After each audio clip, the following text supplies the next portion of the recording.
Shabbat Shalom, amados Sajini Hayot, un gusto saludarles. El que les habla, Rosh Pedro Cashvel.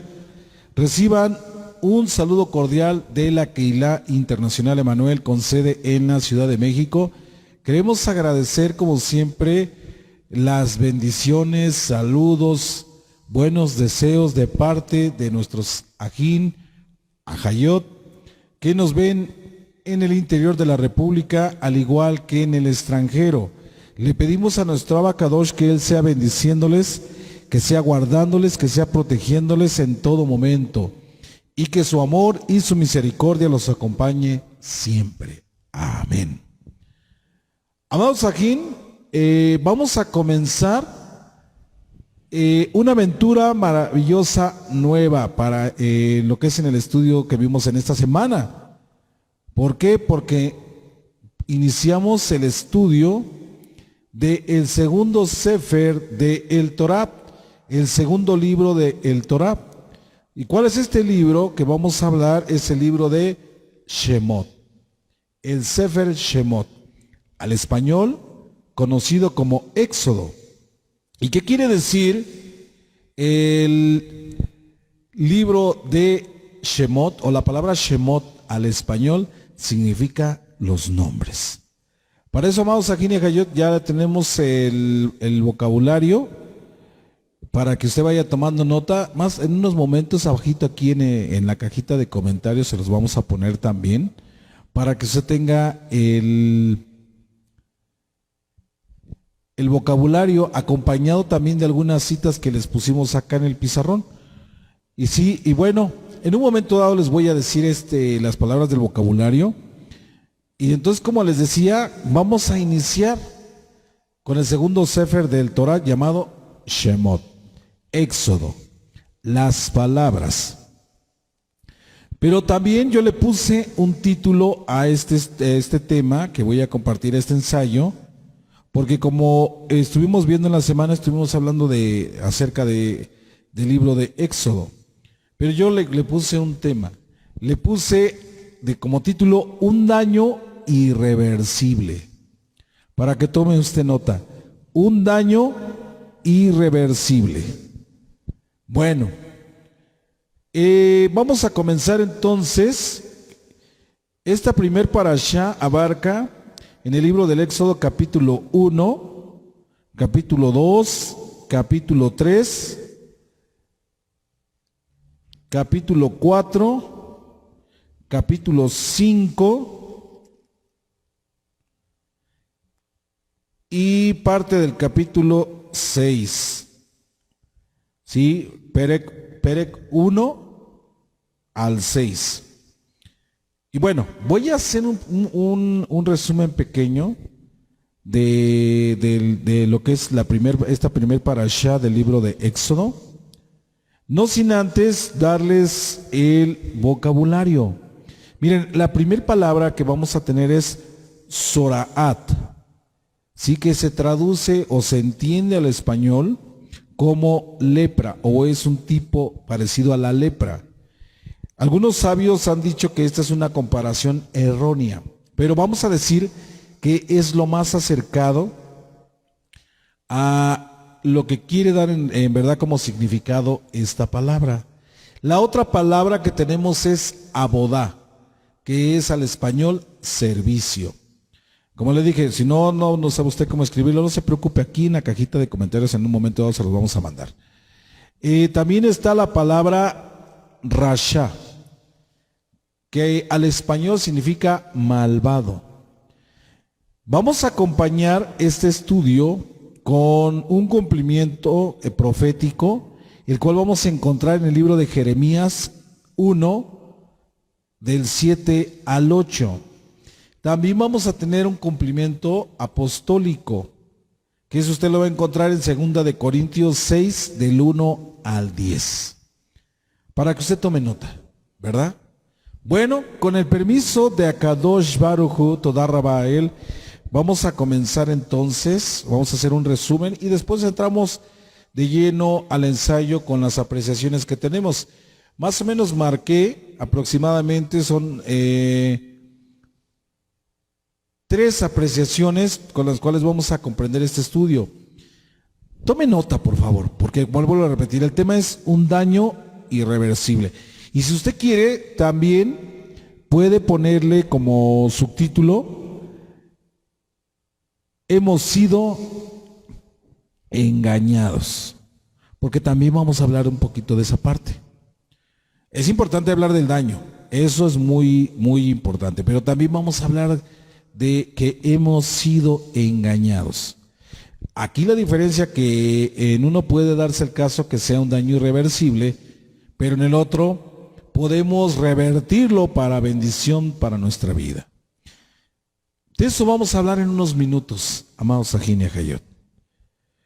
Por eso, de nueva cuenta, también les invito a que visiten nuestros canales, como lo son Keilah Internacional Emanuel en Facebook. En YouTube tenemos dos canales, uno es Teilín 121 y el otro es Keilah Internacional Emanuel Oficial.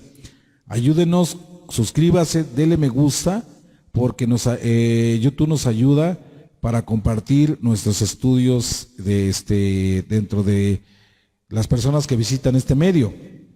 Bueno, agradeciendo esto, es importante que entendamos que debemos de compartir la palabra que el Eterno nos permite estudiar, porque estamos viviendo tiempos muy difíciles y es importante que la palabra se difunda alrededor del mundo. Por eso damos Todá Rabá a nuestro Abacadosh por ello. Vamos a comenzar entonces el libro de Shemot, el libro del Éxodo, el capítulo 1 nos tiene el primer título que dice: Sufrimiento de los israelitas en Misraim. Misraim al español es Egipto. Vamos a comenzar aquí.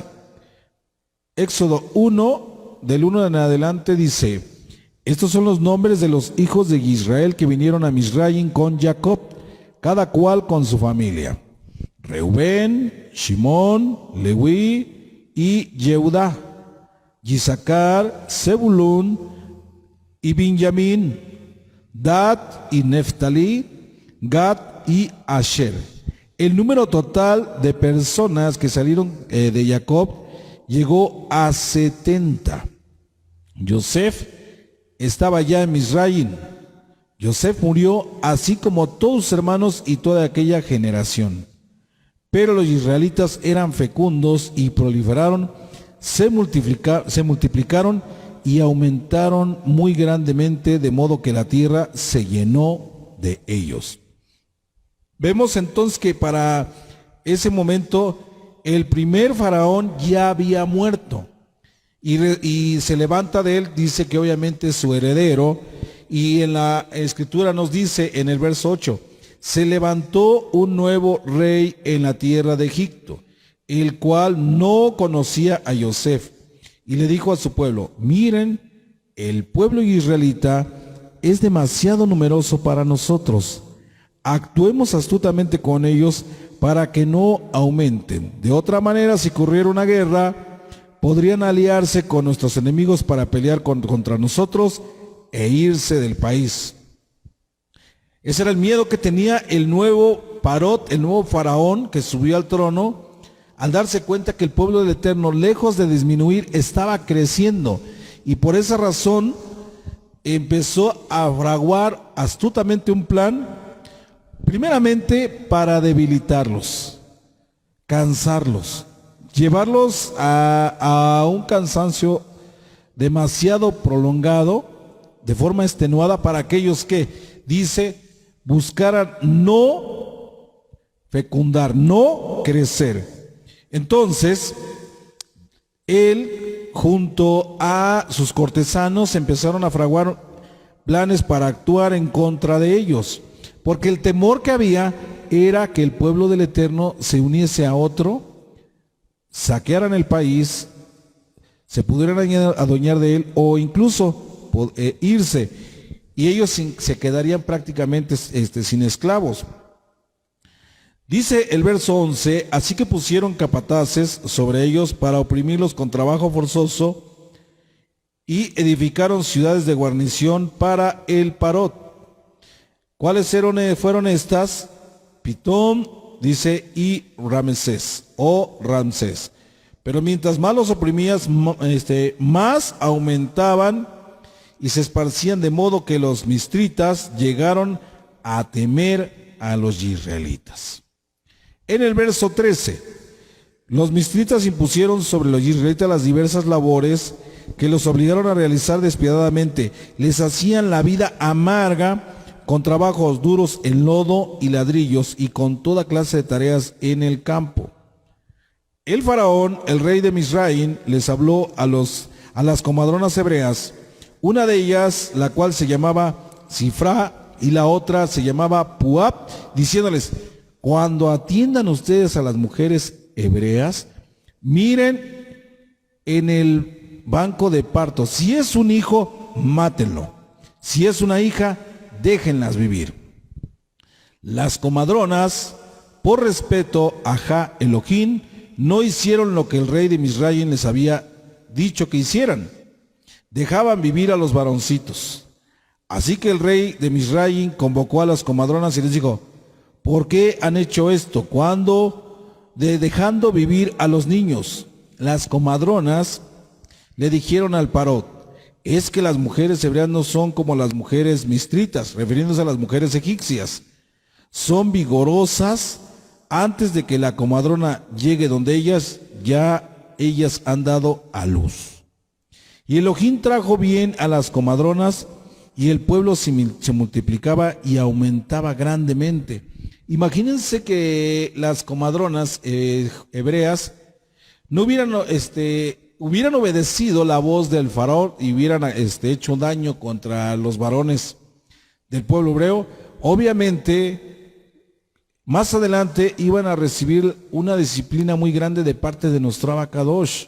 Pero dice, ellas de la misma manera fraguaron una forma de cómo dar una explicación al faraón de que las mujeres, dice, es que las mujeres son vigorosas, son muy sanas, dice, tienen una fuerza en su interior que las hace que nos ganen. Cuando nosotros llegamos para hacer el trabajo de parto, dice, ellas ya nos ganaron, e incluso algunas han huido, porque como era un decreto que se había dado, muchas de ellas sabían que cuando llegaran las comadronas, dice, tenían que desaparecer a los varones. En el caso de las mujeres, no, déjenlas vivir. Pero obviamente las comadronas, dice, tenían más temor a Elohim que al Parot. Vemos en el capítulo 2, amados Ajín y Ajayot, del libro del Éxodo, nos habla del nacimiento de Moshe. Sí, y vemos que dice, cierto hombre de la tribu de Leví, o Leví, fue y se casó con una mujer levita. La mujer concibió y tuvo un hijo, y cuando vio cuán hermoso era, lo ocultó por 3 meses. Cuando ya no lo podía ocultar más, consiguió una canasta de mimbré para él y la selló con asfalto y brea. Puso al niño en ella y la colocó entre los juncos a la ribera del río. Dice, y su hermana, refiriéndose a la hermana de Moshe, se quedó esperando a la distancia para ver qué pasaría o qué le sucedería. En el verso 5 dice, la hija del Parot, la hija del faraón, se fue a bañar al río. Mientras sus doncellas caminaban a lo largo del río, ella divisó la canasta entre los juncos y mandó a su esclava a alcanzarla. Cuando la abrió, vio que era un bebé, un niño que lloraba. Ella se compadeció de él y dijo, este debe de ser un niño hebreo. Fíjese, aquí está. Desde ahí, ellas supieron quién era. La hija del faraón supo desde el momento que vio la canasta y en qué iba envuelto el niño. Obviamente dice que iba en la parte de abajo como sábana, era un talit, un manto hebreo. Por eso al verlo, la hija del faraón dijo, este debe de ser un niño hebreo. Entonces la hermana del niño se acercó y le dijo a la hija del Paró, ¿quiere que vaya y que le busque una niñera hebrea para que le amamante al niño? Y la hija del Paró respondió, sí. De modo que la niña fue y llamó a la madre del niño, y la hija del Paró le dijo, toma este niño y críamelo. yo te pagaré tu salario. Así la mujer se llevó al niño y lo crió. Y cuando el niño creció, se lo trajo a la hija del faraón, del Parot, quien lo hizo su hijo y lo llamó Moshe, que significa salvado. Y cuando alguien le preguntaba por qué le había puesto Moshe, ella daba la explicación: de las aguas lo salvé. Desde el momento en que la hija del faraón le pone al niño el nombre de Moshe, de una forma también estaba de una forma profética implementando un nombre que sería un nombre para salvación. Por eso, amados Sajín y Ajayot, a Moshe se le considera que un Moshiach, un Salvador, porque ya desde el momento que le fue puesto el nombre, venía ese cumplimiento profético de que él iba a hacer el papel de un Moshiach, de un Salvador. Y por esa razón dice que hay una conexión que tienen él y nuestro amado Rabí por excelencia, Yeshua HaMashiach. ¿Por qué? Porque dice, en los dos está implícito el término salvación. Vemos entonces, entendiendo esta parte, amados Sajín y Ajayot, que en el capítulo 2, verso 11 dice, Moshe, o como es conocido también al español como Moisés, huye a la tierra de Migdián. Algún tiempo después de eso, Moshe estaba ya crecido, salió a ver a sus hermanos, se dio cuenta de sus trabajos, vio a un mistrita, a un egipcio golpear a un hebreo. O sea, ¿cómo golpeaba? Dice, a uno de sus hermanos. Miró alrededor y al ver que no había nadie por ahí, derribó al mistrita y lo escondió en la arena. ¿Qué quiere decir cuando dice derribó al mistrita? Que mató al egipcio. Dice, ¿pero por qué? Nada más por la razón de que estaba siendo muy duro con los hebreos. No, dice, porque vio de la forma cómo golpeaba, que casi este egipcio estaba a punto ya también de quitarle la vida al esclavo, al hebreo, que en ese momento estaba bajo su custodia. Entonces dice, sintió algo que hizo que en un momento dado enfureciera a Moshe por la forma de cómo trataba a sus hermanos. Por eso dice, miró alrededor para ver que no veía a nadie.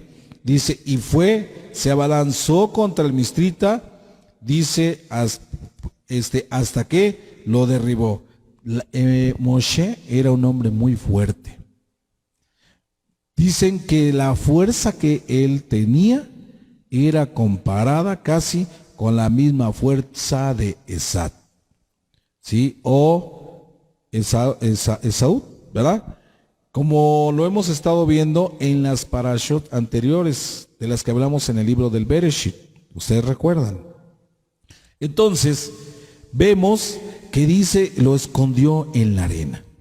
Cuando salió al día siguiente, encontró a dos hebreos que peleaban, de modo que le dijo al agresor, ¿por qué golpeas a tu prójimo? ¿Por qué golpeas a tu compañero? Dice que el que estaba golpeando replicó, ¿quién te hizo jefe y gobernante sobre nosotros? ¿Quieres matarme como mataste al mistrita? Cuando escuchó, amados Sajín y Ajayot, eso, Moshe dice que se asustó mucho, porque él, cuando pasó con lo que él derribó al egipcio, dice que él volteó a todos lados para ver si nadie lo había visto, y pensó que nadie lo había visto, pero no había sido así.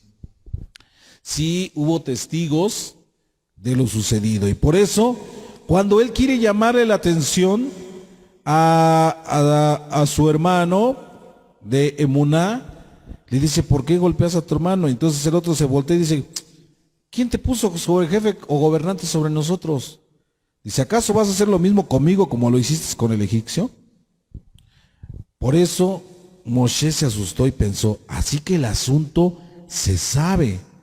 Cuando el faraón se enteró del asunto, trató de matar a Moshe, pero Moshe huyó del faraón y llegó a la tierra de Midian y se sentó junto al pozo. En el verso 16 dice, sucede que el Cohen de Midian tenía 7 hijas. Ellas vinieron a sacar agua y llevaron los baldes para abrevar el rebaño de su padre. Pero vinieron unos pastores y las echaron de ahí. Entonces Moshe se levantó en defensa de ellas y abrevó su rebaño. Cuando ellos regresaron donde su padre Reuel, él les preguntó, ¿cómo es que han regresado tan temprano hoy? Ellos respondieron, un mistrita nos rescató de los pastores y hasta nos sacó el agua y abrevó el rebaño. Él les dijo a las hijas, ¿dónde está él entonces? ¿Por qué dejaron al hombre? Invítenlo a comer. Moshe consintió en quedarse con el hombre y él le dio a Moshe su hija Sífora. En otras traducciones dice Séfora, ¿verdad? Entonces, en el término más hebreo es Sífora. Dice, se la dio como mujer. Ella tuvo un hijo al que llamó Gerson. En el idioma inglés normalmente lo pronuncian como Gerson. ¿Qué quiere decir esto? Gerson o Gerson significa extranjero. Porque dijo, he sido extranjero en tierra extranjera. Mucho tiempo después murió el rey de Misraim. Los israelitas gemían bajo la esclavitud y clamaban, su clamor por la liberación de la esclavitud subió hasta Ja Elohim. Elohim oyó su queja y se acordó de su alianza con Abraham, Isaac y Jacob. Elohim miró a los israelitas y tomó nota de ellos. Aquí yo quiero que usted observe capítulo 2 del libro de Éxodo, verso 23. Por favor, tome nota. Si puede ahí, subraye. Porque aquí en esta parte que estamos leyendo de la Torah, se enfatiza mucho el hecho de que cuando murió el Parot, dice, o desde antes, los israelitas levantaban plegaria a nuestro Abacadosh por el trabajo tan excesivo que les hacía, que les propinaban el pueblo egipcio. Y obviamente el clamor era por una liberación de la esclavitud. Bueno, quiero por eso que subrayen ahí, porque aquí en esta parte se le da el énfasis a esta parte, que el pueblo hebreo levantaba clamor, levantaba plegaria, ¿para qué? Para poder ser liberados de la esclavitud. Eso es lo que marca aquí. Pero en la Torah oral nos habla de una forma más amplia esta parte. Y ahorita se las voy a comentar, mis amados aquí. Ahorita vamos a entrar a ese punto. ¿Sí? Por esa razón, para no perder mucho tiempo, vamos a ver aquí, también quiero comentarles una parte que para mí es muy importante, amados Sajín. Miren, vamos a verla. Vamos a trasladarnos al capítulo 3, donde se encuentra como título Be Moshe Hayat. Repito, el título que tiene el libro del Éxodo, capítulo 3, dice Be Moshe Hayat. ¿Qué quiere decir esto al español? Hashem se manifiesta a Moshe. ¿Sí? Vamos a leer aquí, dice, un día en que Moshe estaba atendiendo el rebaño de su suegro Yitro, el Coanín de Midian guió el rebaño al desierto y llegó al Joret, el monte de Ja Elohim. Un mensajero de Hashem se le apareció en un fuego llameante que salía de un arbusto. Él miró y vio que había un arbusto en llamas. Sin embargo, el arbusto no se consumía. Moshe dijo, tengo que ir a contemplar esa vista maravillosa, porque el árbol no se consume. Cuando Hashem vio que venía a mirar, Elohim lo llamó desde el arbusto. Moshe, Moshe, él respondió, aquí estoy. En otras traducciones también dice, heme aquí. Y le dijo, no te acerques más, quítate las sandalias de los pies, que el lugar donde estás parado es tierra sagrada. Y agregó, yo soy el Elohim de tu padre, el Elohim de Abraham, el Elohim de Yishá, el Elohim de Jacob. Y Moshe se tapó la cara porque tenía miedo de mirar a Jah Elohim. Por esa razón, amados Ajín y Ajayot, nosotros cubrimos nuestra cabeza e incluso en algunas ocasiones cuando vamos a levantar plegaria, oración a nuestro Abba Kadosh, nos cubrimos con el talit. ¿Por qué? ¿Por qué? Porque es una señal de respeto a nuestro Abba Kadosh. Por esa razón Moshe se tapó, dice, la cara porque tenía, dice que, miedo de mirar a Elohim. Se sentía que no era digno de mirar a nuestro Abba Kadosh. En el verso 7 dice, y Hashem continuó, he notado bien los aprietos de mi pueblo en la tierra de Egipto y he prestado atención a su clamor a causa de sus capataces. Sí estoy al tanto de sus sufrimientos y he bajado a rescatarlos de los misritas y a sacarlos de esa tierra para llevarlos a una tierra buena y espaciosa, una tierra que fluye leche y miel, la región de los kenalitas, los gititas, los emoritas, los perecitas, los jihuitas y los jebusitas. Ahora el clamor de los israelitas ha llegado a mí. Además, he visto cómo los misritas los oprimen. Por lo tanto, ven que te voy a enviar donde el faraón y tú libertarás a mi pueblo de los israelitas en la tierra de Egipto. Pero Moshe le dijo a Jah Elohim, ¿quién soy yo para ir donde el faraón y liberar a los israelitas de la tierra de Egipto? Y él le dijo, yo estaré contigo, esa será la señal de que fui yo quien te envió, y cuando hayas libertado al pueblo de Misraim, adorarán a Jah Elohim en este monte. Entonces Moshe le dijo a Jah Elohim, cuando yo vaya donde los israelitas y les diga que el Elohim de sus padres me ha enviado a ellos, me preguntarán, ¿cuál es su nombre? ¿Qué debo decirles? Aquí le voy a parar tantito. ¿Y por qué razón? Porque quiero comentarles algo, mis amados Ajín y Ajayot. ¿Qué les dije yo? Que el subtítulo también de esta parasha era hemos sido engañados, ¿verdad? Porque incluso el nombre de nuestro Abba Kadosh ha sido cambiado. Fíjense, como viene de otras traducciones, en algunas de ellas del griego, del latín, y etcétera, etcétera, nos sustituyeron el nombre de Hashem poderoso para darnos otro nombre. ¿Y qué es en el nombre que la mayoría de las personas tienen puesta su mirada, ¿sí? Y puesta su atención? Todo mundo sabemos que cuando escuchamos esto, nos referimos, dice que cuando Hashem poderoso le dijo, cuando vayas delante de los israelitas les vas a decir, yo soy el que soy, ¿verdad? Normalmente eso es lo que todo mundo conoce. Yo soy el que soy, ¿sí? Pero aquí hay una pequeña cosa que tenemos que entender. ¿Por qué? Porque en el título original yo le puse un daño irreversible, pero lo que podemos ver aquí, que dice que hemos sido engañados, pero aquí la diferencia es que sí podemos revertir el mal contexto de la palabra.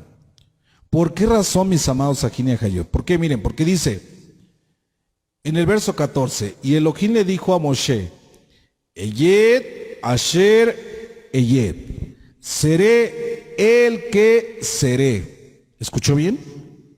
Seré el que seré. Cuando dicen yo soy el que soy, solamente estaba hablando en un tiempo presente y estaba hablando en el espacio momentáneo, si lo queremos ver desde ese punto de vista. Pero nuestro Padre bendito y amado se estaba presentando tanto para el tiempo presente en ese momento como para el tiempo futuro. Por eso él dijo, Eyed, Asher, Eyed, seré el que seré. ¿Quién te envía, Moshe, ante el faraón? Ante el faraón te envía, seré. ¿Sí? Dice, y cuando hables con el pueblo y les hables de quién es el que te envía, dice, el que seré. Sí, a lo mejor no dicen, a lo mejor no tiene mucha lógica, no. Pero es que si lo vemos en una forma diferente, con una óptica más hebrea, seré, el que seré, está hablando del momento y de un plano futuro. Baruch Hashem. Por eso dice, así les dirás a los israelitas, Eyed, refiriéndose al término seré, dice, me envió a ustedes. Y Elohim le dijo además a Moshe, así les hablarás a los israelitas, Hashem, el Elohim de sus padres, el Elohim de Abraham, el Elohim de Isaac y el Elohim de Jacob me ha enviado a ustedes. Este será mi nombre para siempre, este es mi apelativo por toda la eternidad. ¿Qué dice entonces? Que cuando cada que se mencionaba y decía el Elohim de Abraham, el Elohim de Isaac y el Elohim de Jacob, ¿sí? Y aunado más al término Yod, a la letra Yod o Yud en hebreo, dice se completó. Y por eso dice, salió bajando en gematría, nos entregó el nombre de Yod Hei Bat Hei. Por eso dice, cuando te pregunte, tú puedes decir, refiriéndose a esto, así hablarás a los israelitas. El Elohim dice de sus padres, ahí entra la primera letra, Yod, dice, el Elohim de Abraham, el Elohim de Isaac, el Elohim de Jacob, me ha enviado a ustedes. Se conforman las cuatro. Y por eso dice, Yod, Hei, Bajei, me ha enviado a ustedes. Este es mi nombre para siempre y este es mi apelativo por toda la eternidad. Amén. Aleluya. Baruch Hashem. Vamos a ver aquí, ya entendiendo esta parte, mis amados Ajin y Ajayot, entonces vimos que de una manera nos tuvieron engañados con el término solamente yo soy el que soy, pero no. El término correcto que nos dejó nuestro abacados era seré el que seré. Eyed, Asher, Eyed. Amén. Bueno, vamos a comenzar entonces a entender lo que nos habla esta perashá. Vamos a ir a la primera apreciación, ¿sí? Que como hijos del Eterno demos un servicio de excelencia a nuestra nación.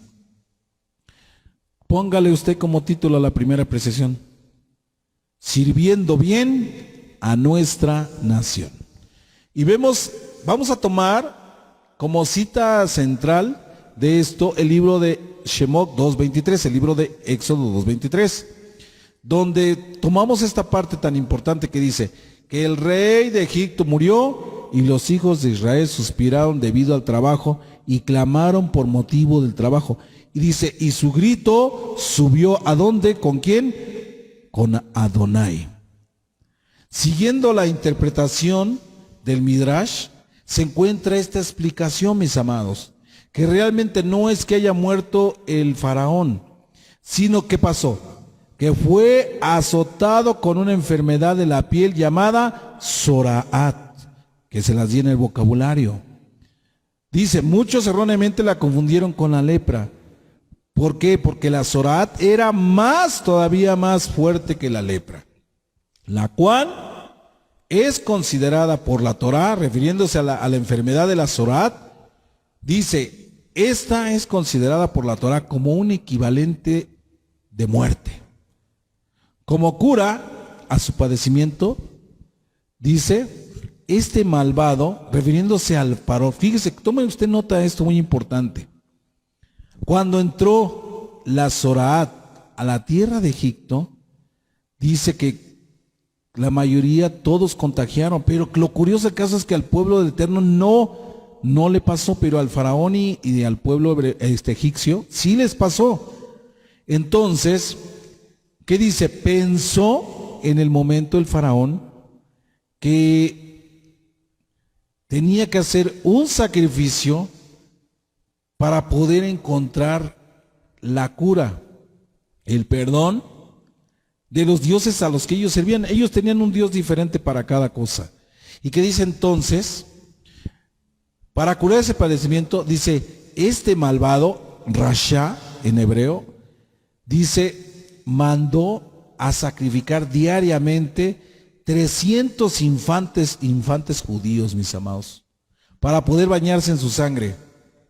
¿Está de acuerdo con el Midrash que era la razón de los gritos que Israel elevó a Hashem?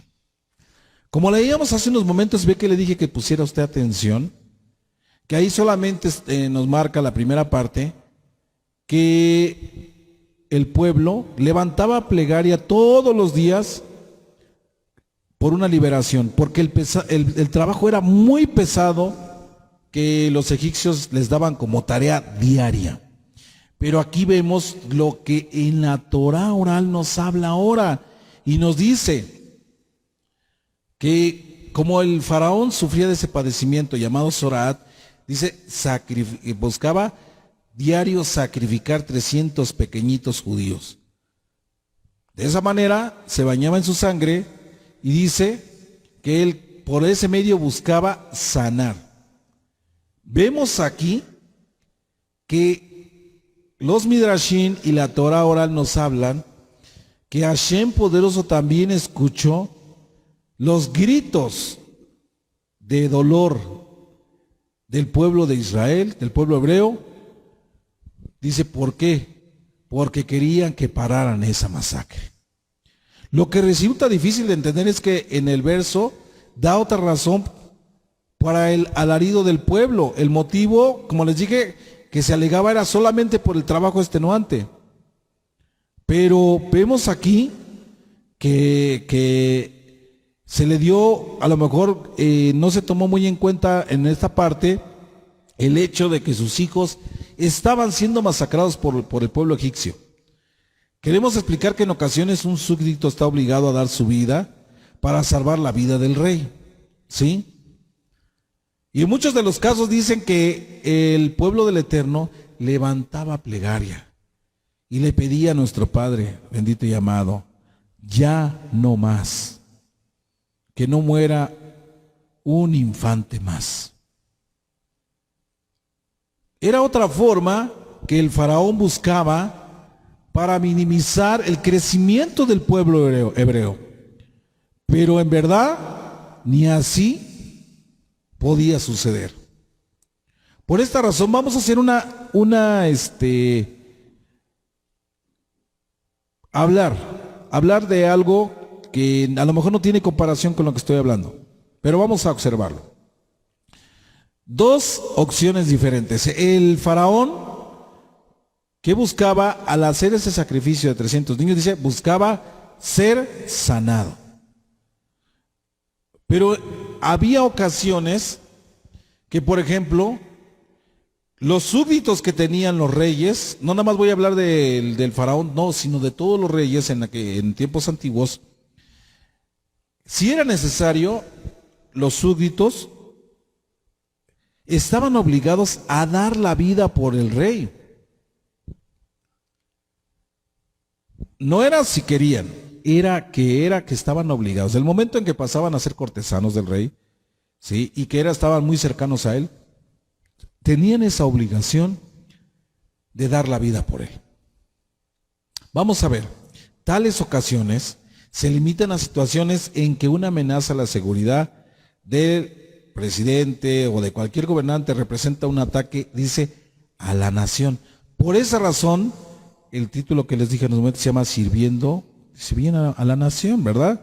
¿Por qué? Porque en un momento dado dice que un soldado, si se ve amenazado el presidente, pues es posible, dice, se avienta y con su cuerpo lo protege, ya sea de una bala o lo que vaya a recibir. porque esa es su labor. Así como también se espera que un agente del servicio secreto que se arroje frente al presidente para salvarlo, que es casi a razón de lo que yo estaba comentando en unos momentos, dice que busca protegerlo de alguna bala asesina, ¿verdad?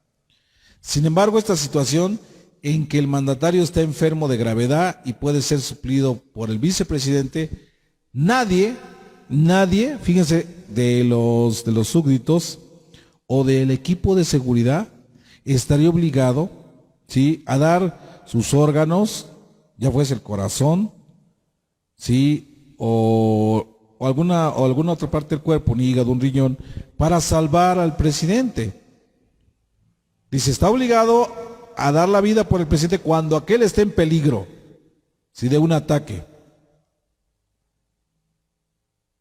Pero cuando está enfermo, dice, está en cama, dice, en esa situación es imposible que sea obligado a, en algún momento dado, a perder una parte de su cuerpo para salvar la vida del gobernante.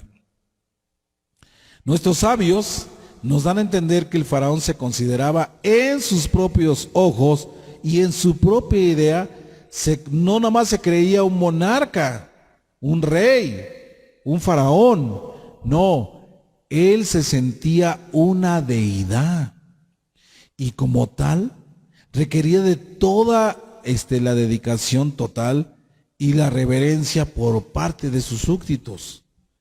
Por lo tanto, como una muestra de lealtad y devoción a él, dice, él veía con buenos ojos que sus súbditos iban y tomaban los hijos de los hebreos, dice, para llevarlos y ofrendarlos. Los hijos Bené Israel eran ofrendados para el bienestar del faraón. En su opinión, este no era un servicio, mis amados Sajín y Ajayot, más bien era un asesinato. Porque como les dije, son casos completamente diferentes. Si les dije, si un escolta de algún mandatario ve que su jefe está en peligro y todo, dice, se pone enfrente y recibe lo que tenga que recibir porque para eso fue contratado. Pero los súbditos pensaban que al hacer este tipo de sacrificio era como si hicieran lo mismo, como ponerse ellos como escudo humano para salvar al rey, pero no era un servicio a la nación, sino más bien era un asesinato. Porque de eso nuestro abacados ya había tomado cartas en el asunto. Vamos a ver esto, mis amados, aquí como nota, una nota especial.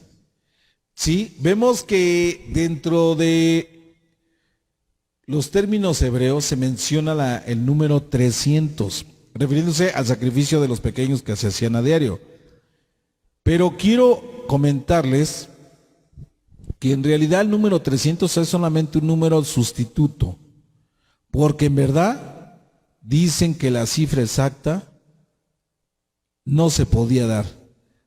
Podía sacrificar 310, 315, hasta más número de niños diarios. Por esa razón dice, por algún momento, como no se tenía bien la cifra, mejor la dejaron en 300. Pero a veces, en ocasiones, no eran sacrificados solo 300, sino más. Esto es para que tengamos esto en consideración, mis amados Sajín y Ajayot.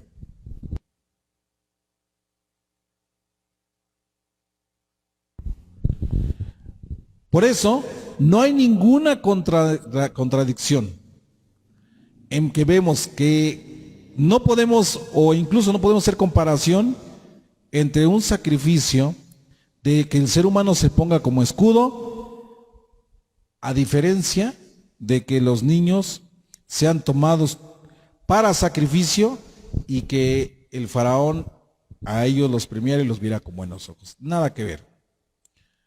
Vamos a ver que si lo vemos desde este punto de vista, no se trata de encontrar una contradicción entre la Torah oral y la Torah escrita, no, sino simplemente más bien tenemos que ver que si estudiamos las dos encontramos estas variantes, y más si lo podemos cotejar con un midrash, vemos que en el verso dice, nos habla de un servicio, la boda en hebreo, sobre el cual, dice, los hijos de Hashem estaban exhaustos, cansados por el trabajo diario, pero también lloraban amargamente, y más las madres por el esfuerzo, por el sacrificio que tenía que hacer cuando les quitaban a sus hijos.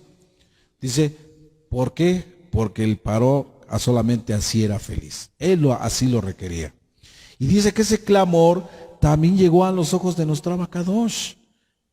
Y por eso nuestro Abacadosh dice, tomó, dice, todo en sus manos. Y al momento que dice a Moshe, ve y preséntate primero a mi pueblo y diles, Esher, Aye, Esher, dice, él me mandó, cuando dijo así, seré el que seré, él me envió, era primeramente para que conocieran quién había enviado a Moshe, ganarse la confianza del pueblo, Eyed, Asher, Eyed. ¿Y qué dice? Que obviamente primero tenía que ir con el pueblo y decirles, Hashem ha escuchado su lamento, Hashem ha escuchado su clamor. Vamos a ver entonces cómo esto cambia las circunstancias. Y esto nos lleva a ver ahora una segunda apreciación donde encontramos un problema. Vamos a ponerle como título de la segunda apreciación, el problema judío. Vamos a ver esta parte interesante. Para eso vamos a tomar el libro de Shemot 1:10, Éxodo 1:10, donde dice, vamos a proceder astutamente contra el pueblo hebreo.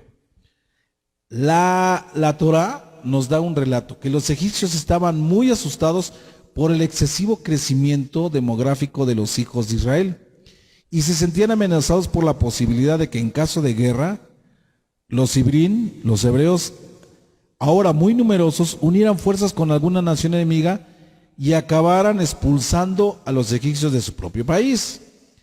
Ante tal contingencia, el faraón y sus consejeros fraguaron un plan de ataque para prevenir que sus temores pudieran hacerse una realidad.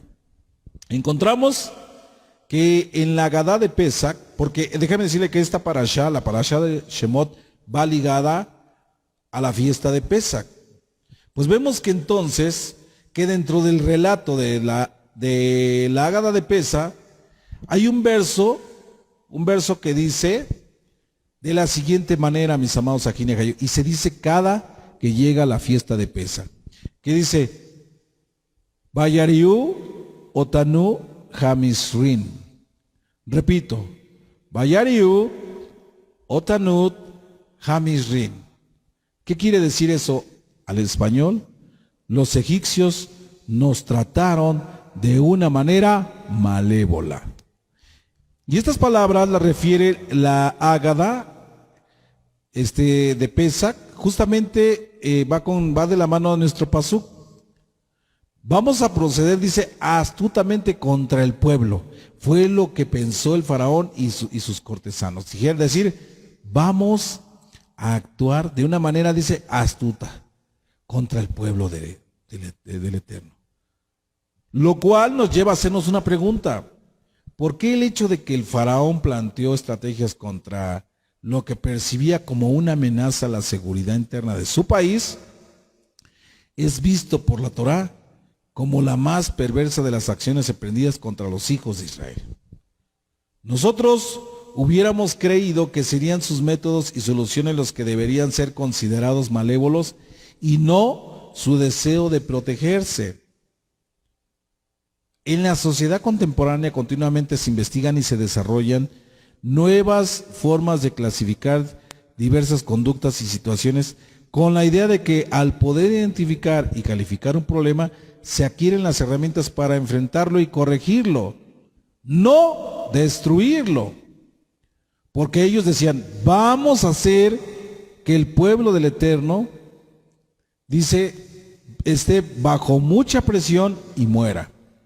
Por eso les vamos a elevar el trabajo, todo lo que van a hacer del diario en ladrillo, todo lo que van a trabajar en el lodo a medida que lleguen cansados a su casa, ¿sí? No tengan deseos de buscar a sus esposas, y dice, y que en el mejor de los casos mueran al hacer un servicio de trabajo. Por esa razón, dice, el Parot en algún momento dado no quería, en algún momento dado, dice, encontrar el problema, porque veía al pueblo hebreo como un problema. Por eso el título dice el problema judío. No lo quería ver de esa manera y decir, bueno, a este problema le voy a dar una solución.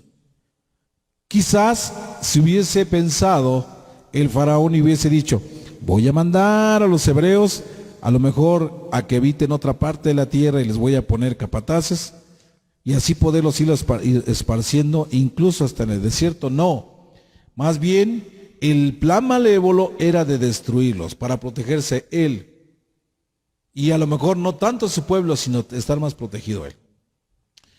Por esa razón dice que ahora en la actualidad tenemos algo maravilloso, que cuando encontramos un problema, si somos de la mentalidad de decir, mejor acabemos con el problema, entonces no estamos dando solución, sino más bien estamos actuando de forma malévola para erradicar una situación que si en algún momento dado le podemos buscar solución, puede ser mucho mejor, ¿sí? Pero hay muchas personas que en la actualidad se manejan de esta manera, mis amados. ¿Qué dicen? Una frase muy, muy fea que se escucha en el mundo. Muerto el perro, se acabó la rabia. ¿Sí? En verdad que esa es la puerta más fácil de escape. No para traer una solución, sino más bien es una puerta de escape falsa.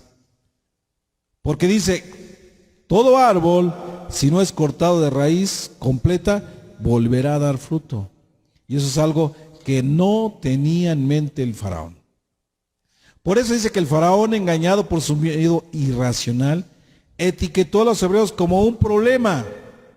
Y la injusticia más grande que se puede hacer, o se le puede hacer a una persona, a un grupo o a una nación, es llamarlos problema. Aquí empieza lo que yo les quiero dar como mensaje. Por eso póngame mucha atención, amados Agenia Gayo. ¿Sí? Donde viene la situación del título de esta parasha. Un daño irreversible. ¿Y por qué razón?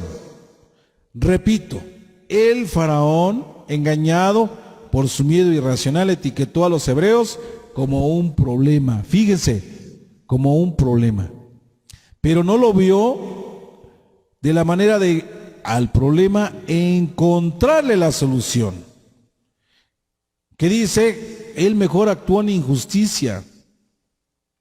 ¿Por qué? Porque designó a la nación como un problema.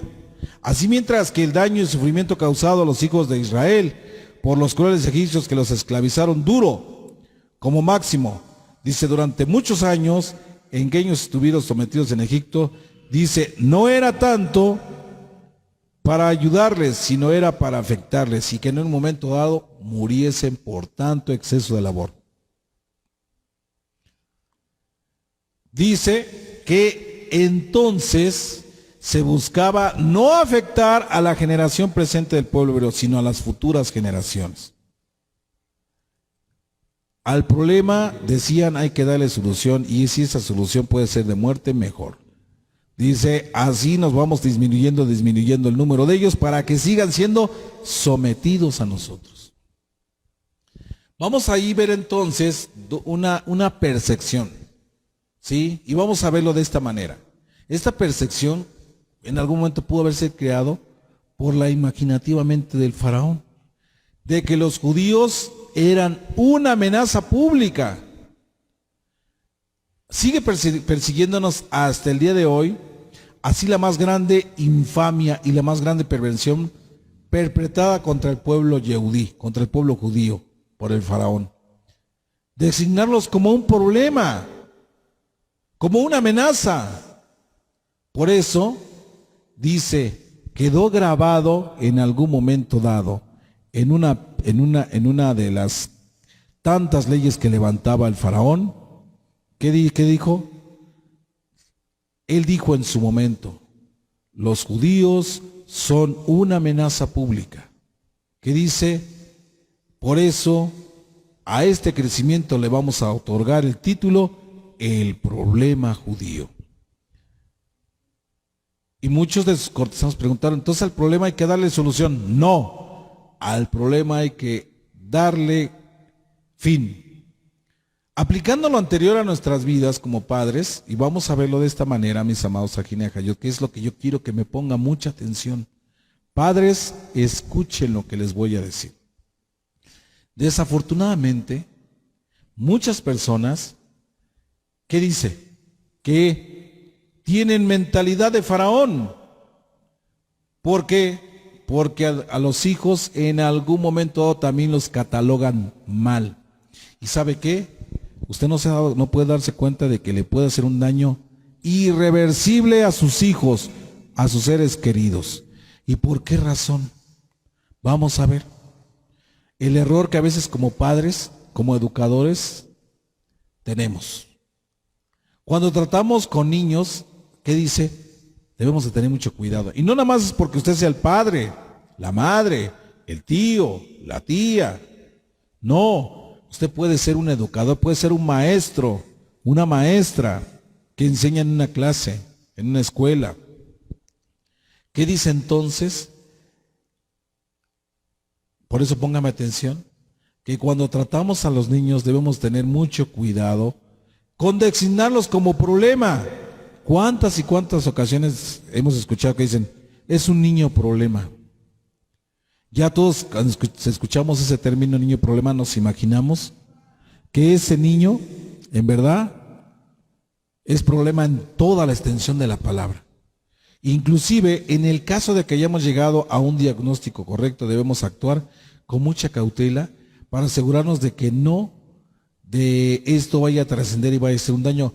Jamás, por favor, jamás padres, jamás maestros, maestras, le digan a un niño o lo etiqueten con el término niño o niña problema.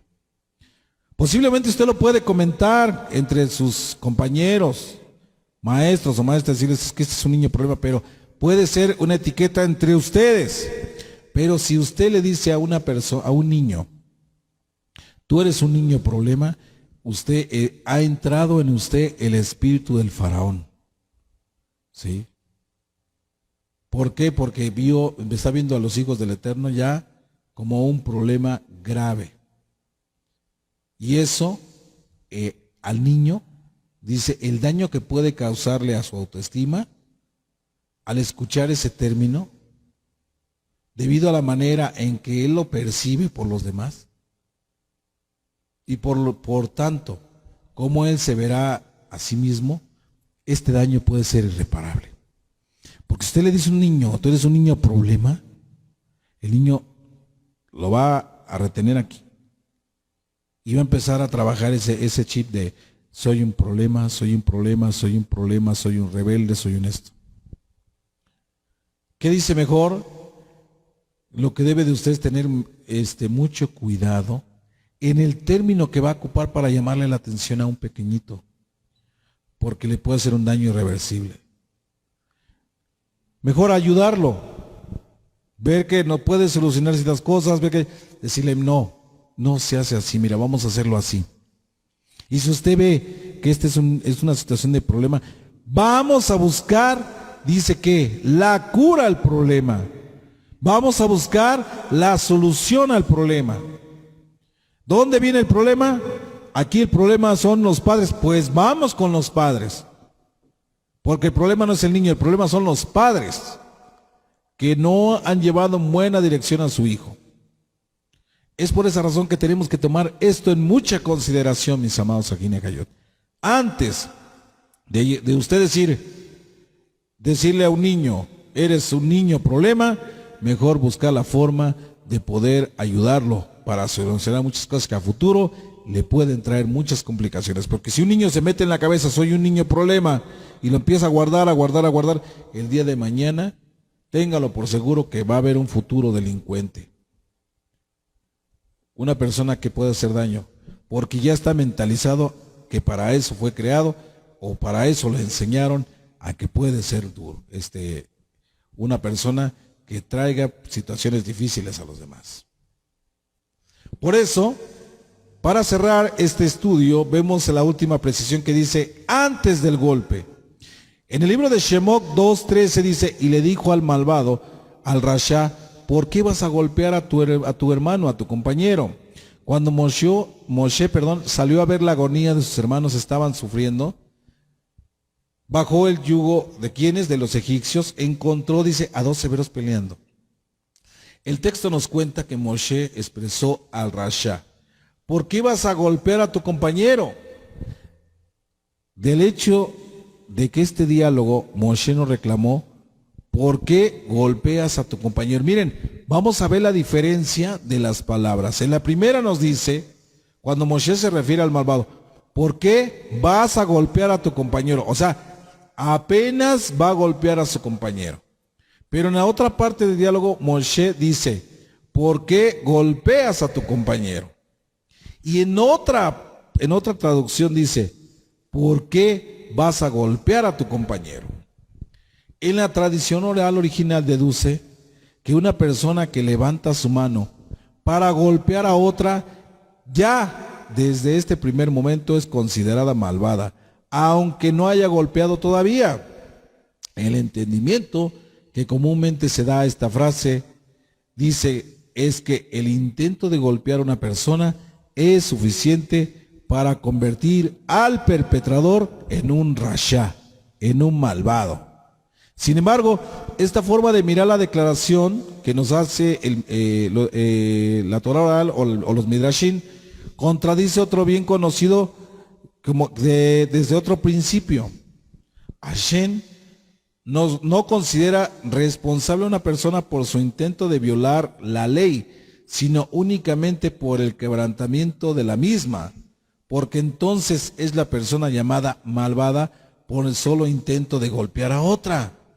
Quisiéramos explicar aquí que se nos está enseñando que el mero hecho de levantar la mano para tratar de golpear a otro ser humano en sí es una acción que debe de ser condenada, ya que una persona no necesita ser golpeada para que sus derechos sean lastimados, para que sus derechos sean violados. Con el momento que usted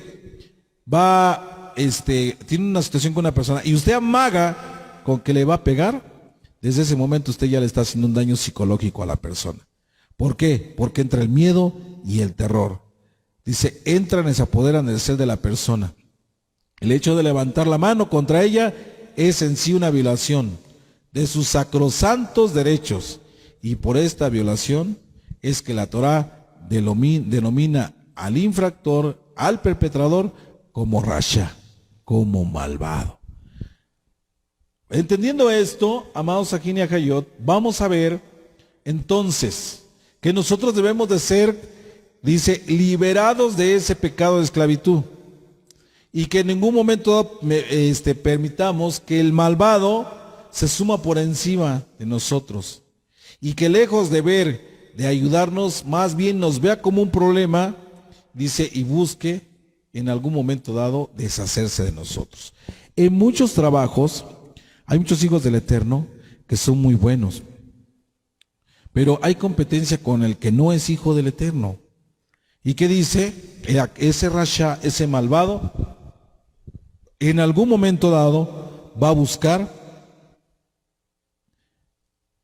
la forma de hacer un daño para que éste no crezca. Vamos a ver esta parte, mis amados, aquí.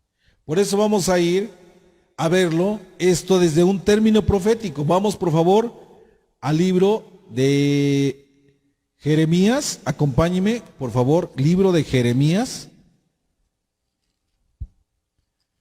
Prepare, si no tenía usted a la mano su escritura, prepárela. Vamos a ir al libro de Jeremías, porque es importante que tomemos nota de todo esto, en verdad.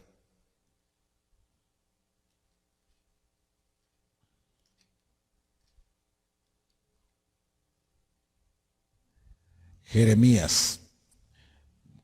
Es el libro de Jeremías, Yirmeyahu o Yirmiyahu, capítulo 1, 7 y 8. Cuando lo encuentre, glorifique nuestro Abacadosh. Mire, aquí vemos que dice como título llamamiento de Yirmiyahu o de Jeremías. Pero aquí lo que yo les quiero, pues es que escuchemos esto. Lo que dice el verso 7 y el verso 8 dice, pero Yahweh me dijo, no digas, soy todavía un muchacho, sino ve a donde quiera que te envíe y habla todo lo que te mandé.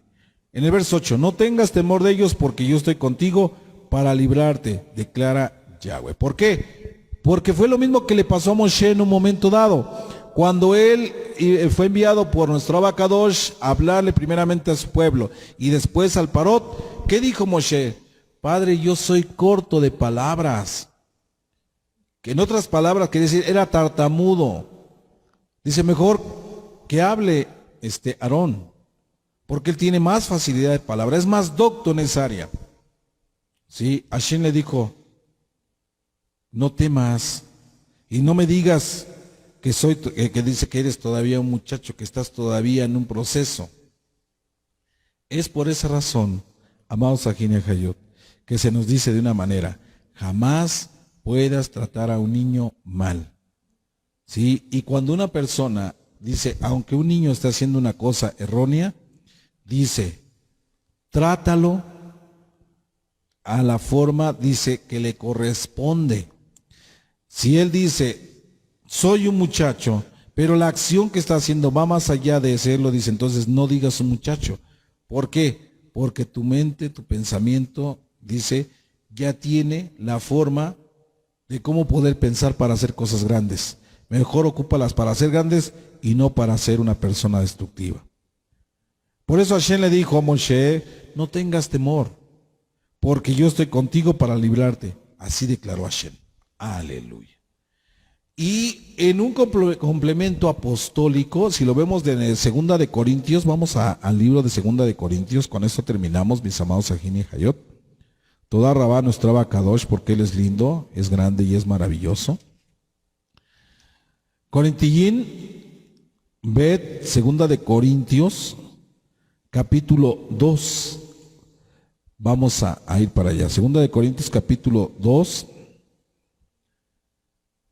Aquí nos dice, Segunda de Corintios, es Segunda de Corintios 6. Segunda de Corintios 6.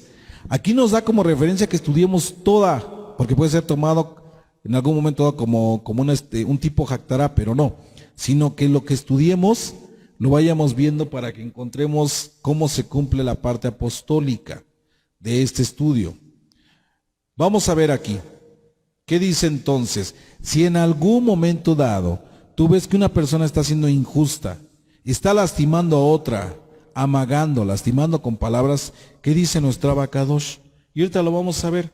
Miren, si vemos aquí, en esta parte, en el libro de 2 de Corintios 6, en el verso 14, ¿qué dice nuestra Abacadosh? No se unan en yugo desigual con los quienes, dice, con los no creyentes. ¿Por qué?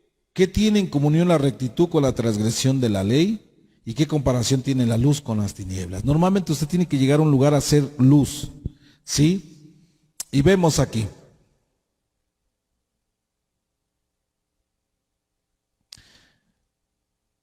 Que no le demos motivo a nadie.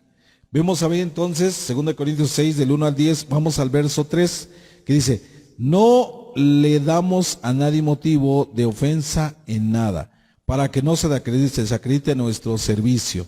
Decíamos que el servicio que vayamos a hacer, dice, cuando hablábamos hace rato del ejemplo del escudero, del escolta, que si es posible tenía que aventarse para proteger al presidente, al mandatario, y en el caso del otro dice que por quedar bien llevaban a sacrificio a los hijos del Eterno. Por eso dice, no le damos motivo a nadie de ofensa en nada, para que no se desacredite nuestro servicio.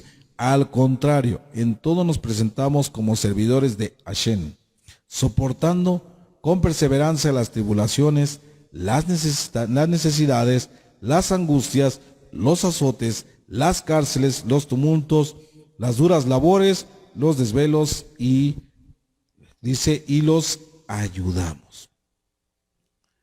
En algún momento dado, sigue habiendo ese espíritu del parón, porque muchos hijos del Eterno siguen trabajando de forma, dice, hasta el cansancio. Pero soportando, dice, con todo, dice, con perseverancia, nosotros saldremos victoriosos, mis amados Ajín y Ajayot.